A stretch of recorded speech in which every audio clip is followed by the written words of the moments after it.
Okay, 3. Christy, we are going live in 3, 2, 1, live. Welcome everyone, and thanks for joining.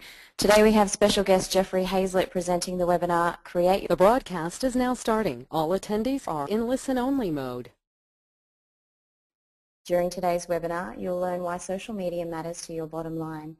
You'll also learn how to establish a strong foundation, create connections with users, build awareness, integrate social media with your business.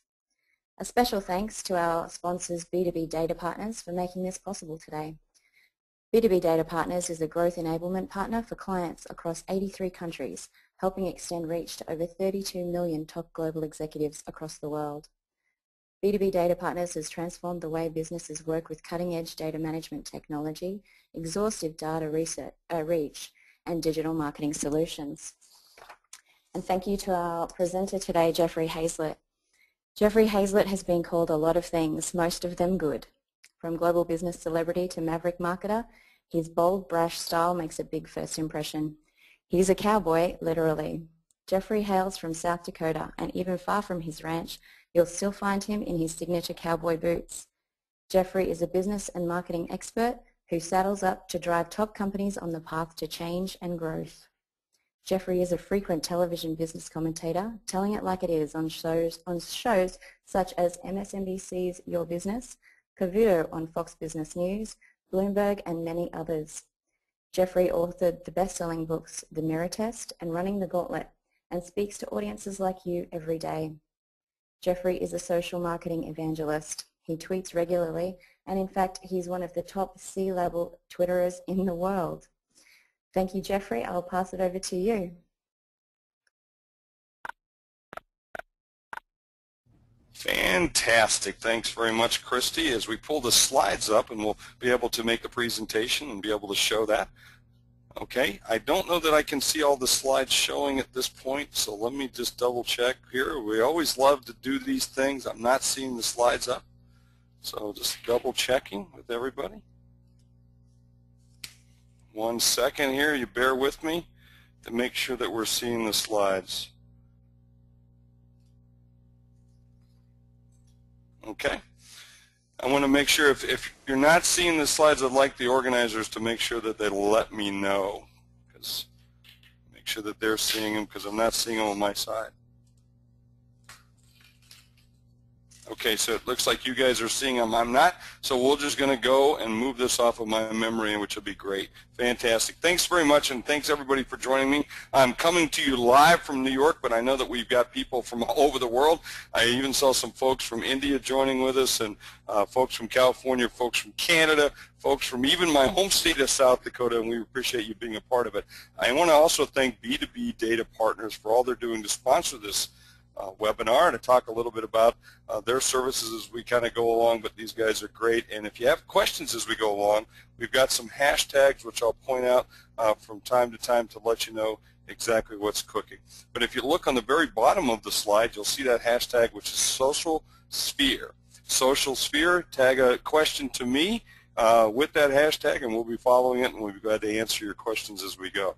So let's talk about, first of all, what's social media. I mean, everybody's been talking about this, and it's become the buzzword for everyone in business today about what works and what doesn't work. Social media has been around for a long, long time. It's that interactive communication from people inside of communities. So it's a great way to be able to communicate to your communities, to share information, ideas, personal message, and other content, and especially videos. We'll talk a little bit about that in terms of the kinds of content that's really viewable and that people interact with. And I'll talk about even my own fan base, which ones they interact with the most as we go through. So changes are occurring in communication, and they've been doing it from the dawn of time. I mean, you can go all the way back to when the newspaper was first invented, radio, television. If you remember the CB radio craze, to tweeting, to what we're seeing in social media. And it's really changed the way in which we are delivering information, the way in which we do our advertising and sales, and certainly around the production and distribution of messages. And so today we're being inundated with messages. We've really got between us this whole select and delete kind of mentality going on. In fact, I tell my folks is you better make sure that it fits inside the window of an iPhone or a BlackBerry, because that's really the only thing I'm going to read, because we're moving at such a fast pace. So you have to make sure that the message are very relevant to your competition, or to your communities, in terms of beating back on your competition, because we're going to talk about how you use that every single day. I'm going to cover 4 basic elements of this, creating your social media footprint in the social sphere. I'm going to talk about establishing foundation, creating the connection. I'm going to talk about building awareness, and I'm going to talk about integrating your social media campaign. So let's go to the very first step of this thing. And by the way, this is all available in a white paper that we've created. And again, if you tag us in the hashtag, let us know. We'll make sure that you get that. That's from our partners at B2B Data Partners. So let's first of all talk about establishing that connection in terms of the foundation that you have to have. And so I want to talk about is social media drives real great value. It's a platform for you to be able to amplify the message, to be able to go to where the customers are. In fact, remember the comedian Sam Kinison? A lot of us know he used to talk about people who were starving in the desert. He said, move out of the desert, go to where the food is. And so this is really good for businesses and organizations and people who are trying to make a connection out there. You want to go where the customers are. And they're out here in social media. They're interacting on Facebook. They're interacting on Twitter. They're interacting on Instagram. They're interacting on YouTube. And so that's where we want to go. It's an area that's rich in conversation. And that's a key word as we look at social media. You're engaging with people in conversations. You're not there to vomit up information or to take a megaphone and say, come see me, or come buy my product or this. What you want to do is engage and make it natural, just as though you were sitting in someone's porch or sitting in their car or sitting across the desk with them. That's what you want to be. Now, the cool thing about social media, there's a low barrier to cost and entry. And even the smallest players can look like the biggest brands in the world. And, of course, when we talk about social media, we're all talking about something that's very fast. It is very speedy at this point in terms of how we can interact, and it's getting faster and faster as we go. Now, as you make this footprint, you establish this foundation, you can also be seen as a leader in your industry. And there's a whole host of people that I can point to that I can use as examples of that, but it's a great way for you to be able to get super brand association and being connected with other brands and delivering that. And I'm going to talk about the value of a brand a little bit later on. The next thing that we want to do is talk about how it drives reach and bonds. That is to get the connections that you have to have and ways for us to view your company with different types of experience. So it extends and expands the brand and its positioning. And I'll talk more about that brand, but we'll use it from a perspective of just the name of your company and who you are. And we'll talk about what that brand really means. And it really helps us to repeat the things that we want and what we want to be able to get. So those messages I even use the term step and repeat, because what we do internally, just for Jeff Hayzlett, when I talk to my fans, is we try to repeat the messages over and over. We have certain themes that we work on, whether it's for the day, like you might have seen the lead up to this webinar, about how we're going to help, promote this with our partners at B2B Data Partners and how we're going to do the webinar. And so we repeated that throughout the day so that no matter when you would have tuned in, you would have maybe have caught at least one of those messages. So it's a great thing to repeat, in terms of whether it might be a special for you or it might be an educational webinar or seminar or something you might do, or a sale that you might do, or a giveaway, or some content that you want to give. And it also explains the things that we don't. So because sometimes messages go out, press releases go out, they get misinterpreted. You blow an interview and you say something stupid. So this is a way for you to go back and explain what you really meant, what you hoped to say. And sometimes even people make those same mistakes on social media. We see a lot of celebrities, some of my friends who've made some stupid mistakes publicly, and they're able to hopefully go back and apologize or at least set their record straight. And certainly last, in terms of driving that reach and bonds, it helps us to engage with our communities. So a way in which we can engage with our fans and the people that mean the most to us in our relationships of our business and the way in which we drive ourselves. So the other thing that we're starting to see is that it's got new numbers, okay? Now, as a marketer, you know, and I've run, you know, marketing for a Fortune 100 company with, you know, $17 billion budgets, and I've run companies in very small or small footprints or small companies in my own home state of Sioux Falls, South Dakota, and some have made it good and some have made it bad. But what I find is when I was doing that marketing for some of those companies in the past, we really focused on the old model, which was eyeballs and ears. We cared more about the numbers. And I'm telling you, this is a game where you don't really pay attention to the numbers. Now, certainly you want fans, you want people to engage, you want those likes. We all look for that. How many do we got today? And we measure some of those aspects of our success based on those numbers. But really, this is a game about winning hearts and minds. And so even when I was running marketing for a Fortune 100 company, my team would say, well, let's go out and get 1 million or 2 million followers. And I said, whoa, stop. Guys, let's don't play that game. Because it's my belief is that as fast as they come to you is as fast as they will leave you. So really, again, you want to build up fans that truly have deep reach. Because if you're going to use partners, say like B2B data partners, to go out and find other people and build those relationships, you want to keep those relationships, and I think that's pretty cool. And you want to look at, you know, really in this case, quality versus quantity, and you want to look at content, you know, the message, the essence of your brand, the brand promise of your brand, and rather than just looking at impressions, because, you know, you can get 1 or 2 really good customers, and that makes up for 1,000 really bad ones.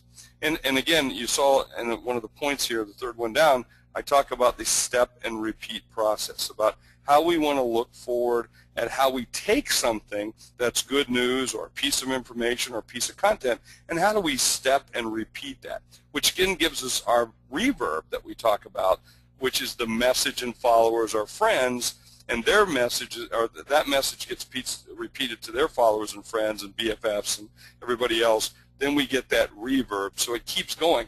You know, it's interesting because, you know, I do a quote of the day. Every day at 7:50 in the morning, I send out a quote of the day, and I kind of queue those up. I'll give you a hint. I don't just like do them every day. I look through and find an interesting bullet pull bunch, and then I save them up, and then I kind of program them into my Hootsuite, because that's what I use to kind of program some of that stuff. And I send it out, and I see quotes that come back. Then I go like, when did I send that one out? And I go back and look, and it was 2, 3, 4 months ago. And someone's just now seeing that quote. Maybe they're just only check their Twitter every so often or Facebook every so often, but who cares? It resonates. Or someone passed it on to them, and I see them retweet it. So the reverb is there. So the continued, you know, in terms of bounce around and carryover is good. And so, but with this reverb, you really get the scale. And I think that's pretty important when you think about talking about what you're trying to drive and how you're trying to drive it. So that reverb is good. So let's talk about one of the things that changes. And I put this slide especially for all of us to think, you know, because I kind of get into the process. I'm an old printer by trade.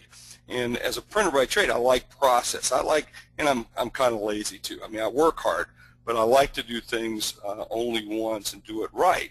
And so what we've learned is you got to look at the process. And so I sit back and take a look at the way in which innovation is driven. And a lot of people talk about in big companies how they got a department for innovation, which I think is kind of crazy. But needless to say, I think innovation is something that occurs. But yet, you know, in the old side of the company, if you look at this chart, traditional, you know, innovation was the source of inspiration came from executives.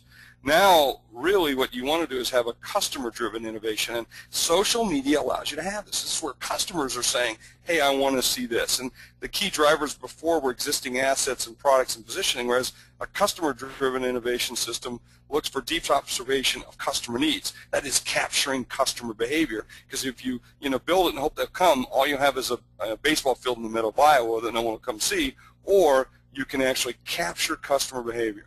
And before, it was a very structured kind of environment where this is our process, and we'll have this planning meeting and this planning meeting, and you have a Windows open operation process where certain windows of time, that's when we put it, and we miss that window, you got to wait till next year. And now it's very much more spontaneous, okay?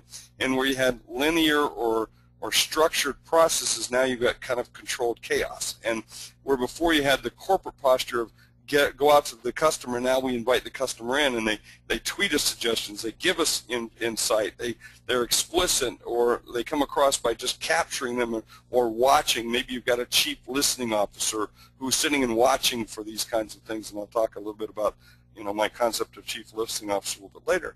And then you use tools like search and email and blogs and point of sales and intranets, and you start to gather this. But what my point is gets back to that earlier slide about how we've changed the way in which we seek information and how it's coming to us, and the way in which we give it back up. Now, a lot of people say, well, this is the only way I do it. Well, great, that works for you, but for somebody else. I mean, I saw yesterday Facebook announced, that they're going to be able to actually have phone calls inside of Facebook. I mean, wow. So you talk about the way we're going to change the system, and some people will like that, some people won't. And you're just going to have to learn to accept it's not the way it used to be. This isn't your mother's or father's internet.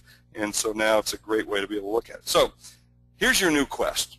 Your new quest is the worst that anybody can say about you is nothing, okay? That's it. You want people to talk about you, and quite frankly, even if it's bad, trust me, hey, look, they call me this global business celebrity. I got people who love me. I also got people that hate me, but they're talking about me, and that's what you want to have people do about your product, because even the bad stuff gives you good stuff, although sometimes those are hurtful when people say, hey, you have a face for radio, or they say, hey, my wife's a personal trainer, would you like her number? Now, those comments kind of hurt, okay? But I'm a big guy, I can take it. Now, what do you really need? You need a plan, and you need a good one. And so what I want you to do is this, like a lot of people like to think, well, this is all about texting pictures of what I eat or doing this. No, there's people who are selling lots of products and lots of things on the internet. I can tell you of a campaign that I did back when I was, chief marketing officer for Kodak. I actually launched a product through Twitter, sold $400 million of this product only by doing Twitter, and never bought one ad. But you've got to have a great plan. You've got to think it through, and it's very structured. Now, with that plan, you're going to think success looks like the left-hand side of the chart, that this is what we're going to do. We're going to start from point A, we're going to go to point B. But I've always learned that it never looks like that, and it's never a straight line. It's a very squiggly line, and it's very messy. But that's the nature of social media, and that's the nature of most marketing and most plans, and quite frankly, of most business. So what I want you to do is think about a plan, and I call it the 4 E's of social media. And here's the first one. The first E is that you've got to engage. You've got to engage. So if even someone writes to you and says, some nasty, nasty things, I wish you'd go out of business, or something like that, and you want to engage with that person and get to them and talk to them and find out what it is.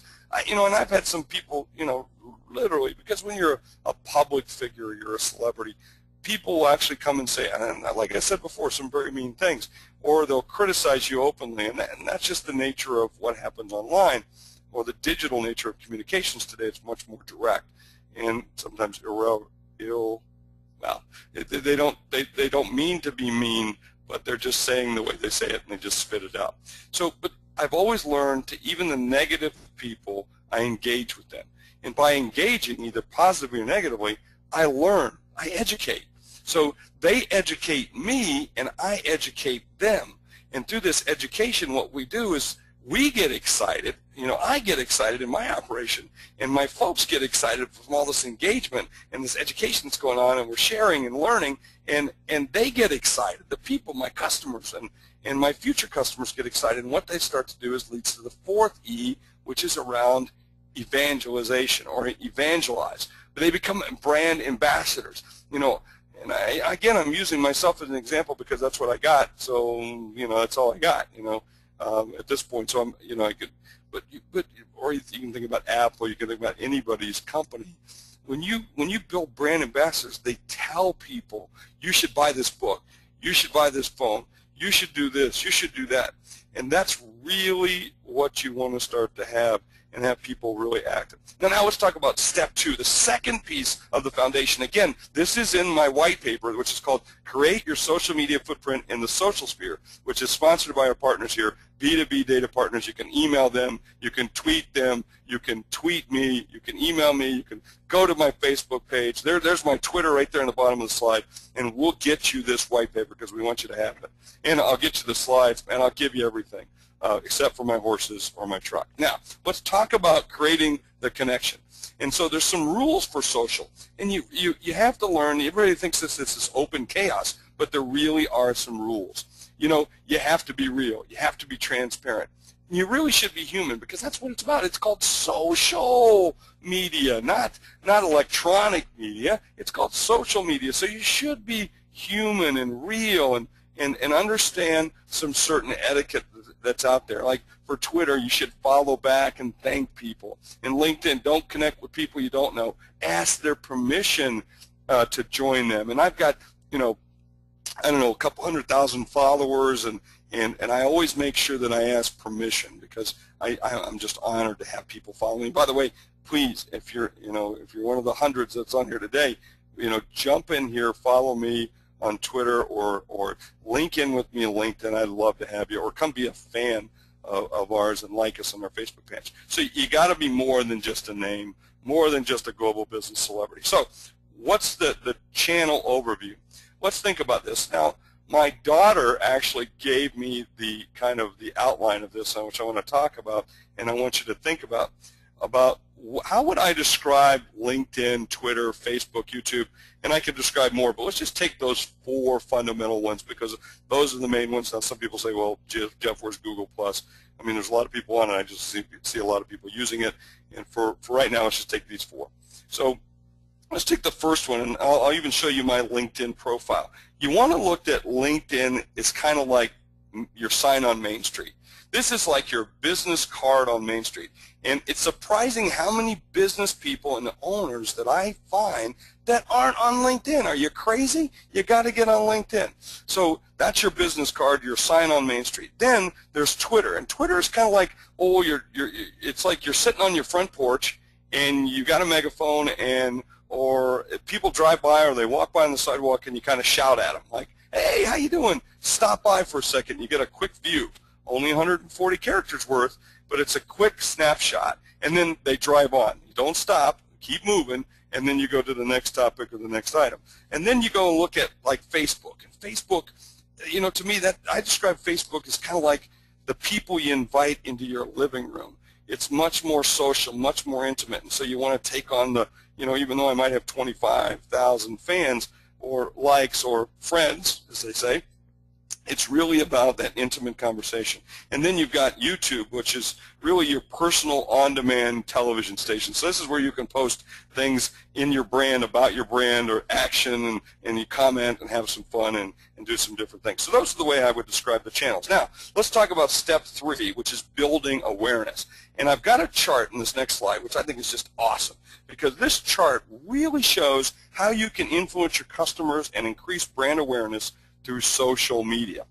It shows how a customer gets brand information from the social networking sites and make, in this case, her desired product purchases.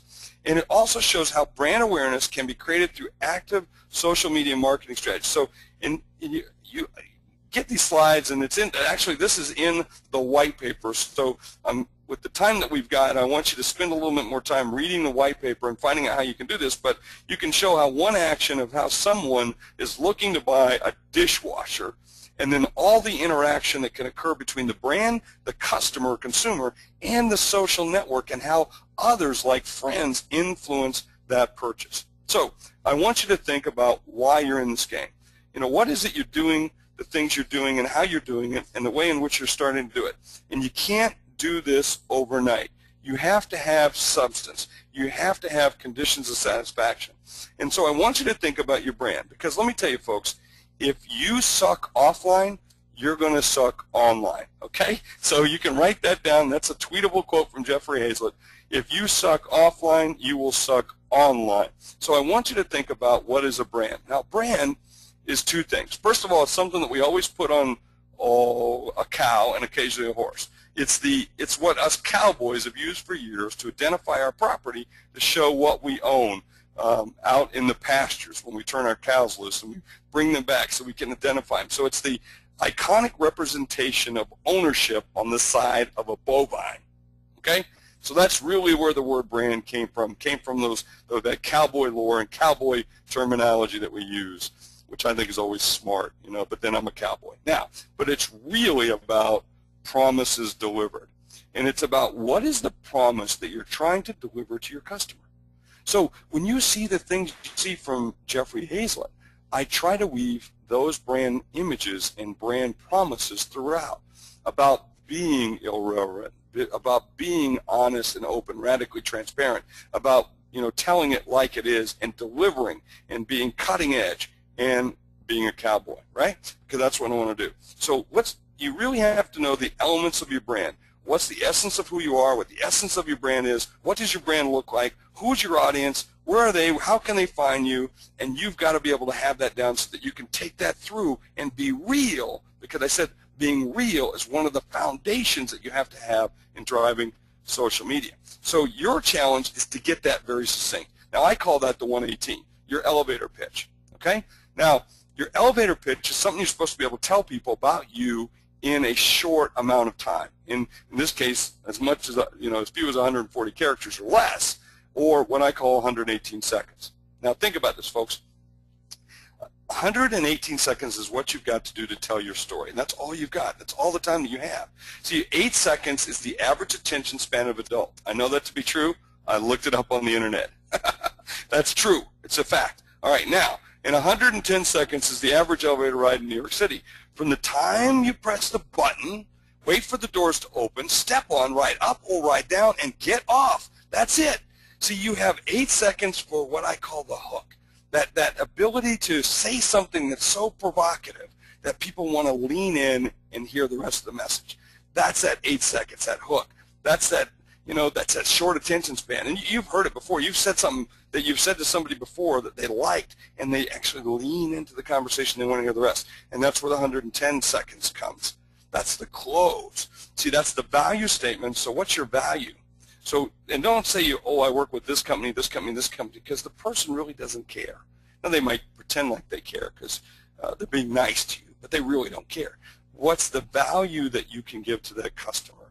That's your real challenge. So as you think about how you become and you set up your footprint in the social sphere and how you create this social media opportunity for selling and promoting your company or you or your brand, think about the essence of who you are. You've got to have that at the forefront and be true to that message and be honest and real and transparent. Now, let's go to the fourth piece, and we're coming to the big close here in our last 15 minutes that we're going to be here together. I want to talk about integrating social media. Now, look at the slide right there. There's an example of integrating my social media because, look, I've got a hashtag there. I've been telling you about my Twitter handle. There it is, @JeffreyHayzlett. I've even pointed out, you know, in a nice way, here's our sponsors, B2B Data Partners. So there's lots of ways that you can integrate your social media.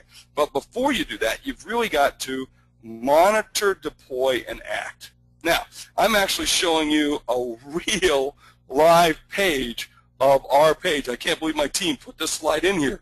We're showing you all the secrets. We're showing you the scheduled tweets of what we're going to do over the next, oh my gosh, this is back in July, but how we scheduled the certain tweets out about us landing in Indianapolis, and we get excited about doing a presentation, and the sent tweets of what we said, and there's the mentions. And so we're monitoring what's going on. We react to it. We then reschedule tweets or retweet and do that.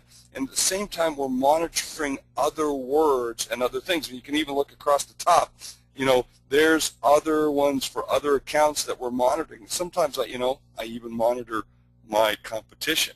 And so I even take a look at what they're doing, what they're saying, how they're saying it. Do I want to jump in? So what tool? This is a free tool.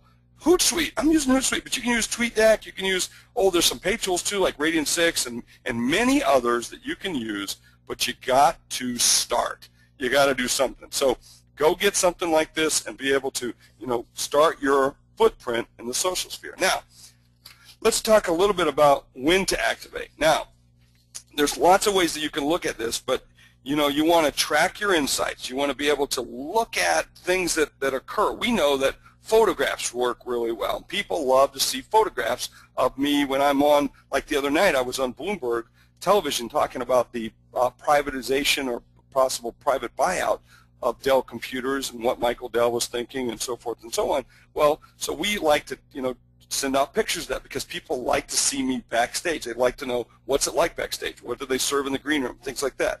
So we know that photos attract more comments and likes from 3 p.m. on. Maybe people are just waking up, I don't know.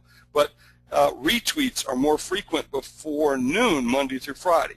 So because people are checking in, they're seeing what smart things you're saying. So those, when you want to put those kinds of things in there a little bit earlier.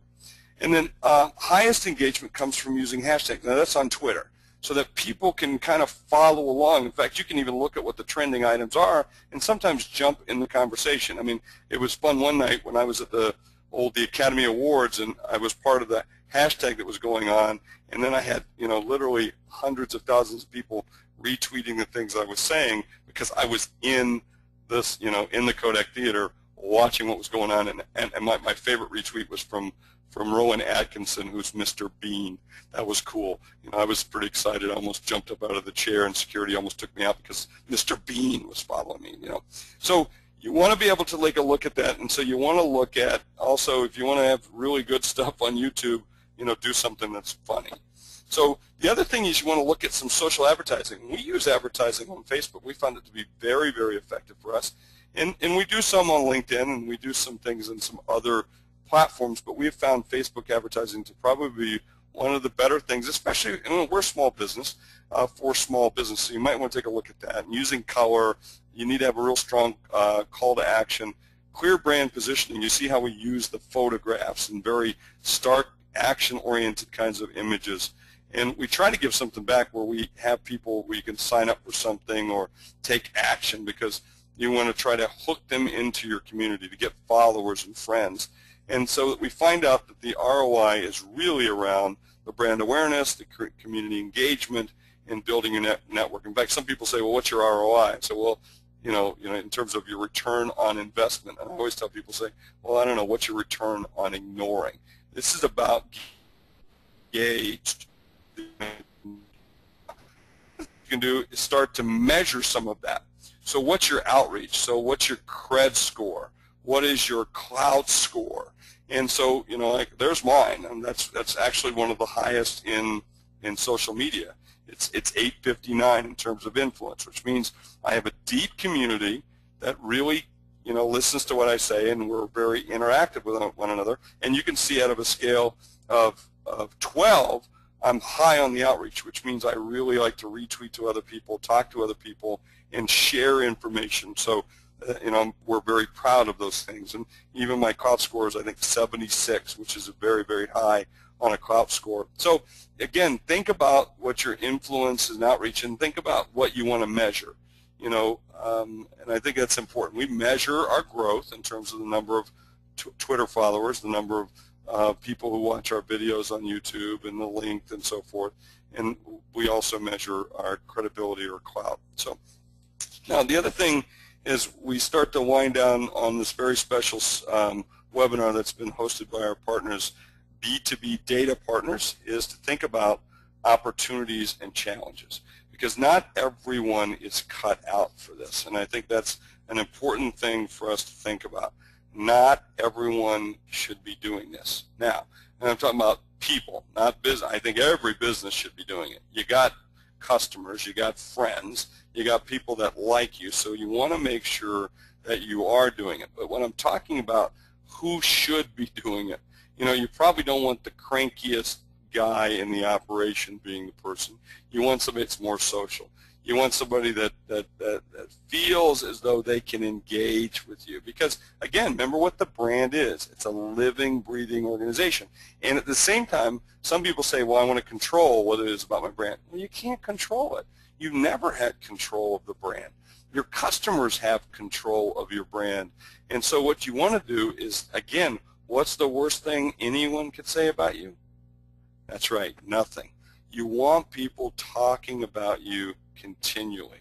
And so you want them engaged and asking you questions. You want to be seen as a resource, and you want to be seen as genuine. So the other thing is you're going to have to think about your speed in this thing, because speed's your friend and time's your enemy. Meaning, let's imagine you're United Airlines and someone complains and it takes you 48 hours for you to respond to a complaint about a plane that they're waiting to catch. Well, then and then you've let them down twice, right? So United and other companies do a really great job of monitoring what's going on there. In fact, that's a term, a number of years ago I started and I named the very first chief blogger in an organization in the company. There's bloggers, but I said, look, we've got lots of bloggers at this company, so I need a chief blogger, someone like an editor, not to watch what they're saying, but to coordinate the activity. So I got to thinking, in social media, someone needs to be a listener, but you need a chief listener. And that's someone to watch and listen to every single tweet. Now, the company, like, say, for instance, Kodak, where I did this a number of years ago, I can't have somebody watch every tweet, every comment on a blog, every chat room forum, because it's 24 hours a day, 7 days a week. And, you got 18 different Facebook pages and, in 40 different languages, and there's just no way one person could do that. But so I needed someone to coordinate so that we could listen to the conversation and act with great speed as it was happening in real time by real people. And so I said someone needs to be the chief listener. So we can take comments that we hear or see, and these comments go into the sales category, and someone from sales responds. And then these go into customer service because they're complaints or bitches or moans or whatever, or, real true things that we got to get fixed. And then these kinds of things, somebody have a product idea. You get great suggestions on what you should do, how you should change it. So taking that spontaneous, chaotic suggestions and put them into your innovation in terms of changing your product around. So, so I ask you, who's your chief listening officer? Now, for hopefully the business, it's the owner. I think I'm the chief listening officer for our company because I'm constantly watching and so forth. But I do have people because, as an author, speaker, I'm traveling all the time, and I do have some help from my team, and I pick those team members very, very carefully because again, representation of our brand, and they speak with my voice. Now, I'm doing all my own tweets and so forth, but I want to make sure that we're protecting that brand and protecting the things like intellectual property and copyright. So we're watching for that, where someone might use our material or something. So you want to go after people who are going to do that. Now, the other thing you want to think about is you got a hint of, as I was just talking about it, is what's the voice? What's your voice of the company? How are you speaking that, representing it? And do you have policies in place? Because there are things that are going to pop up that you might not be ready or available. Can someone respond for you, and how would they respond? So think through how you will handle that as you move into creating your own footprint in the social sphere. And so you're going to have to anticipate things you don't. And you've got a partner. You need to think about what happens if one of you passes, or dies. You want to think about who's going to inherit, and do you want the spouse involved in the business, or do you buy them out and get them out of the way, and do you carry insurance that would cover that, so that would take care of it? But you need to talk about those things, and in this case you need to talk about, and I talk about in a few minutes, the ugly stuff as well, because there is some ugly stuff that comes with this. So the other thing is that especially for big companies, is to think about the culture shift, to grow some thick skin, because you're going to hear some things and see some things that you're not going to like. That's the nature of it, okay? That's what you will see, because people will be very transparent and very, as I said, very direct. So you're going to have to grow some thick skin about that activity, because you have an opinion about who you are and what you are, or what your company is, but other people see it through different eyes, and so you're going to learn that it's not the same as what you see. So, go into it with a thought process of, I don't know what I don't know. And then, I mentioned the ROI quest a little bit earlier. don't get so bogged down in this. Yeah, it's important to measure. It's important to know. But, I mean, come on. Think about it. What's the value of this? Are you kidding me? Let's see, I'm in constant contact with a group of customers who want to evangelize and are excited about our process. They're becoming brand ambassadors. They're giving me information. They're giving me feedback. They're telling me how I can improve. They actually care about my business and about me and about what we're doing and where we're going. Are you kidding me? I need to measure all that? Well, I need to know that it's working and that I'm doing it, but don't put all your money into this. First of all, I don't know how you could, but don't put all of your eggs into this basket. It's an important one, but there's lots of other things that you're going to need to do in marketing. There's lots of other things you're going to need to do to promote your business. And so think blended kinds of campaigns, blended activity, and moderation, okay? And then scale social is, as you become more and more social, more people will join you. Over time, they will join you, and that's just the nature of what it is. Now, the other piece is the ugly stuff. You got to be careful. You just have to be careful. Think about the pictures you choose to put up there. They're going to have a life of their own. So how you portray your company, don't be cute. Be careful about the personal information that you might share. There are some bad people out there. I mentioned this when I was at my former company. We had a woman by the name of Tina who was doing this for us, one of the key people in our social media. And she had like 50 men who were following her who only followed women named Tina. I don't care who you are. That's just weird, right? So don't tweet that you're in a hotel alone, at such and such hotel, or you're at home alone. I mean, don't do those things. I'm telling you, people will find you. They will stalk you. They will track you down. I've had it numerous times in airports and hotels and so forth. So what I want you to do is be smart, okay, which is one of the things I think we want to talk about. Now, the last but not least, I want to tell you, hey, notice the competition. You remember Snow White? One of the greatest classic children's stories of all times. Snow White said it best, mirror, mirror, who on the wall, who's the fairest of them all? Well, it's you, but I also want to know who is my competitor. So you're only as strong as your best competitor. So go look at your competitors. What are they doing? How are they doing it? How do you compare? What are the things that they do really good? What do they do really bad? What are your strengths and weaknesses, and how can you capitalize on that? I don't want you to spend too much time on this, but I do want to follow it. I follow my competition. Certainly when I was fighting Big Inc. a number of years ago, and I would track what they were saying and what they were doing and know those kinds of things.